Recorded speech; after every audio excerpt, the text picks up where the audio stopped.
ദൈവ തിരുനാമത്തിന് മഹത്വമുണ്ടാകട്ടെ.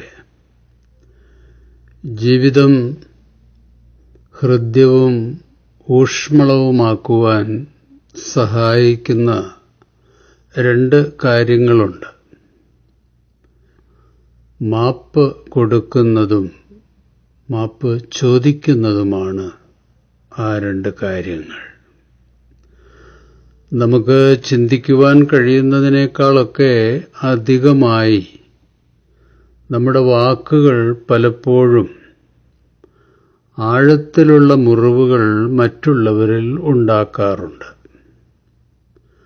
അതുപോലെ മറ്റുള്ളവരുടെ വാക്കുകളും പ്രവൃത്തികളും അവർക്ക് മനസ്സിലാക്കുവാൻ കഴിയുന്നതിലും അധികമായി നമ്മെയും മുറിപ്പെടുത്താറുണ്ട്.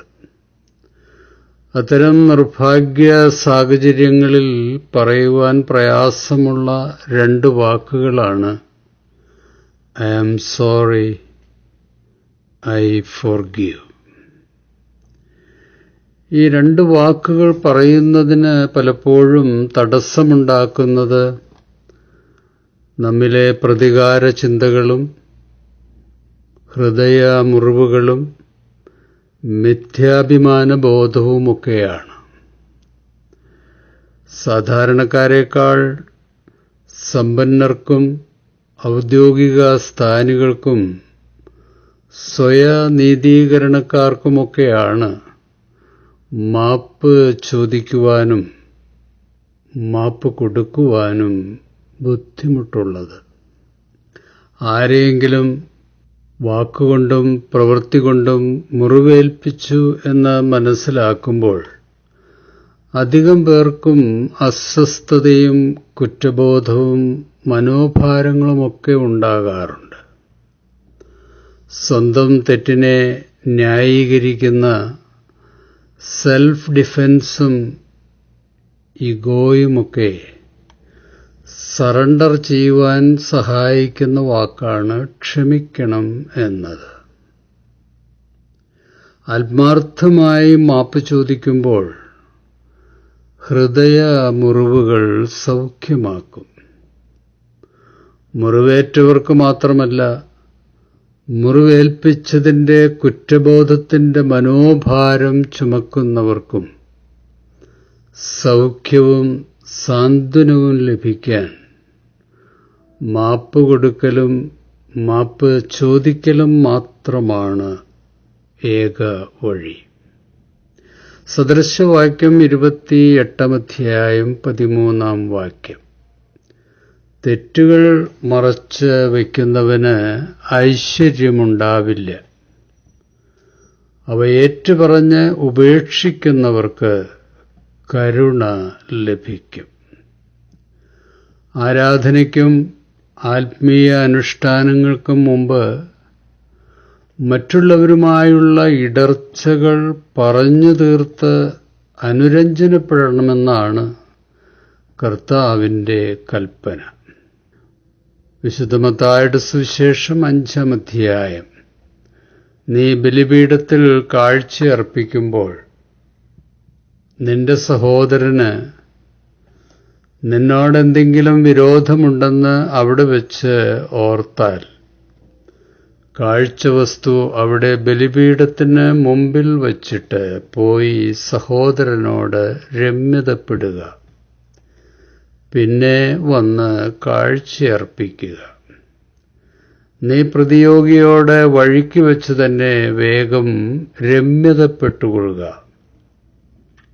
അല്ലെങ്കിൽ പ്രതിയോഗി നിന്നെ ന്യായാധിപനും ന്യായാധിപൻ സേവകനും ഏൽപ്പിച്ചു കൊടുക്കും. അങ്ങനെ നീ കാരാഗൃഹത്തിൽ അടയ്ക്കപ്പെടും. അവസാനത്തെ ചില്ലിക്കാശും കൊടുത്തു വീട്ടുവോളം നീ അവിടെ നിന്ന് പുറത്തു വരികയില്ലെന്ന് സത്യമായി ഞാൻ നിന്നോട് പറയുന്നു. എന്തുകൊണ്ടാണ് ഇങ്ങനെ കർത്താവ് വളരെ നിർബന്ധ കൽപ്പന നൽകിയത്? ബന്ധങ്ങൾ പുനഃസ്ഥാപിക്കപ്പെടുന്നവരുടെ ഹൃദയത്തിൽ മാത്രമേ ദൈവസ്നേഹവും പരിശുദ്ധാത്മാവും വ്യാപരിക്കുകയുള്ളൂ. അവരുടെ സമർപ്പണങ്ങളിലും ആരാധനയിലും ദൈവം പ്രസാദിക്കും. ഉൽപ്പത്തി പുസ്തകം 4-ാം അധ്യായം. എന്നാറെ യഹോവ കയീനോട്, നീ കോപിക്കുന്നത് എന്തിന്? നിന്റെ മുഖം വാടുന്നതും എന്ത്? നീ നന്മ ചെയ്യുന്നുവെങ്കിൽ പ്രസാദമുണ്ടാവുകയില്ലയോ? നീ നന്മ ചെയ്യുന്നില്ലെങ്കിലോ പാപം വാതുക്കൽ കിടക്കുന്നു. അതിന്റെ ആഗ്രഹം നിങ്കലേക്ക് ആകുന്നു.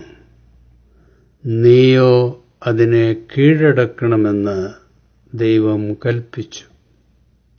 കടക്കാരോട് ഞങ്ങൾ ക്ഷമിച്ചതുപോലെ എന്ന പ്രാർത്ഥന ആവർത്തിച്ചു ചൊല്ലുന്ന പലർക്കും കടക്കാർക്ക് മാപ്പ് കൊടുക്കുവാൻ കഴിയാറില്ല.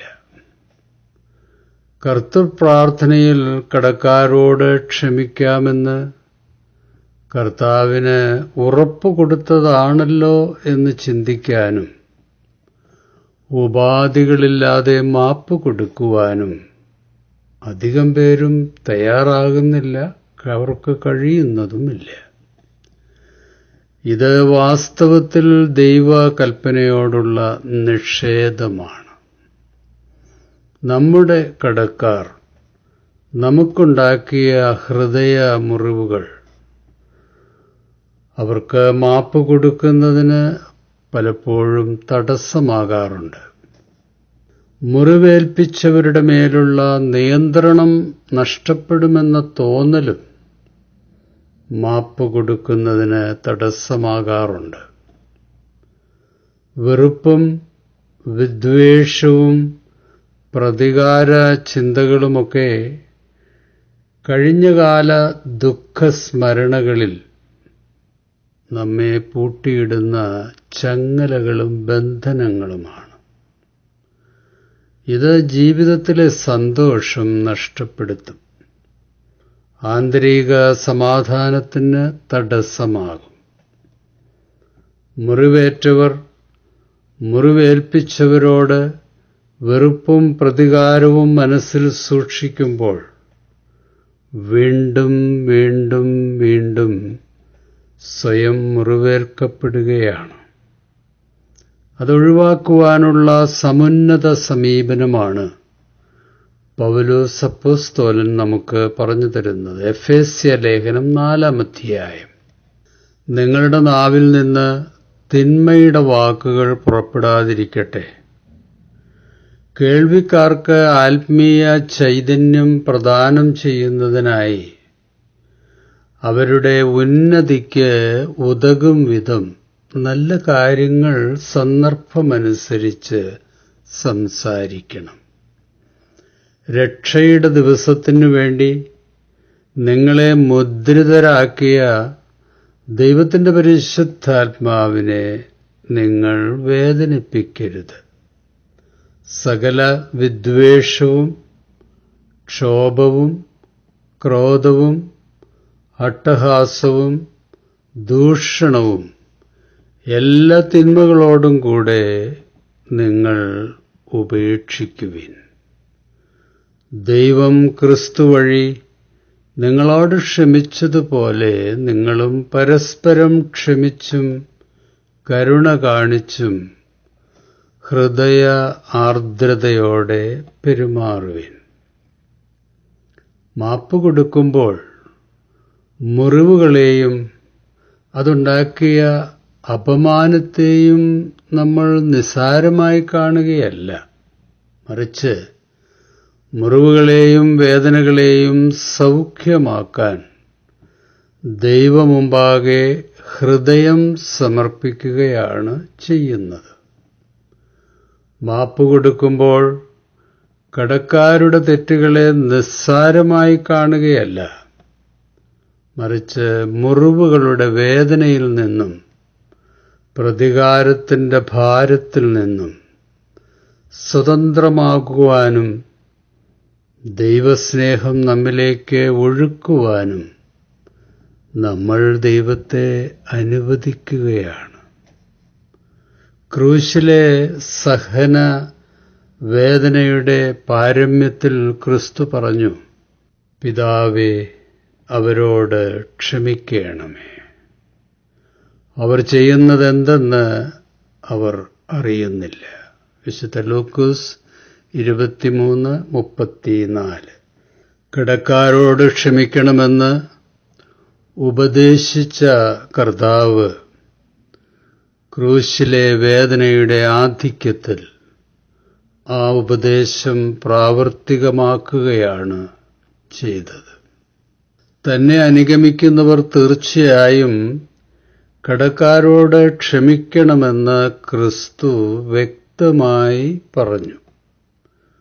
മാപ്പ് കൊടുക്കലും മാപ്പ് ചോദിക്കലും സ്വാഭാവികമായി ഒരിക്കലും സംഭവിക്കില്ല. അത് അത്ര എളുപ്പവുമല്ല.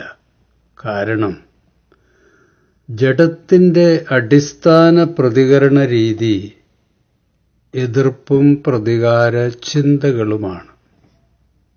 എന്നാൽ നമ്മുടെ വേദനയും അഹങ്കാരവും ദൈവമുമ്പാകെ നമ്മൾ സറണ്ടർ ചെയ്യാൻ തയ്യാറാകുമ്പോൾ പ്രതികാരത്തിൻ്റെയും സ്വയനീതീകരണത്തിൻ്റെയും പിണക്കത്തിൻ്റെയുമൊക്കെ നിത്യബന്ധനത്തിൽ നിന്ന് ദൈവം നമ്മെ സ്വതന്ത്രരാക്കും. മനസ്സിൽ സൂക്ഷിക്കുന്ന പ്രതികാരത്തിന് നമ്മൾ വലിയ വില കൊടുക്കേണ്ടി വരും. ശത്രുതയും വിദ്വേഷവും വെറുപ്പും അൺഫോർഗീവ്നെസ്സും നമ്മൾ അനാവശ്യമായി ചുമക്കുന്ന മനോഭാരങ്ങളാണ്. ഇത് നമ്മുടെ സമാധാനം തകർക്കും, നമ്മെ തളർത്തും, സന്തോഷം നഷ്ടപ്പെടുത്തും. നിരാശയും ശൂന്യതാബോധവും വിഷാദവും നിസ്സഹായതയും വ്യക്തിബന്ധങ്ങളിലെ പ്രതിസന്ധിയുമൊക്കെ മനസ്സിലെ പ്രതികാര ചിന്തകളുണ്ടാക്കുന്ന അസ്വസ്ഥതകളുടെ കൊടുങ്കാറ്റും തിരമാലകളുമാണ്. ഇവയ്ക്കൊന്നും ഫാർമക്കോളജിയിൽ മരുന്നില്ല. ഈ ഭാരങ്ങളൊന്നും നമ്മൾ ചുമക്കേണ്ട കാര്യമില്ല. സത്യം അറിയുമ്പോൾ സത്യം നമ്മെ സ്വതന്ത്രരാക്കും. എന്താണ് ആ സത്യം? ഏതാണ് ആ സത്യം? മാപ്പ് ചോദിക്കുക, മാപ്പ് കൊടുക്കുക. അതെ, ഇത് രണ്ടും പ്രയാസമുള്ള കാര്യങ്ങളാണ്.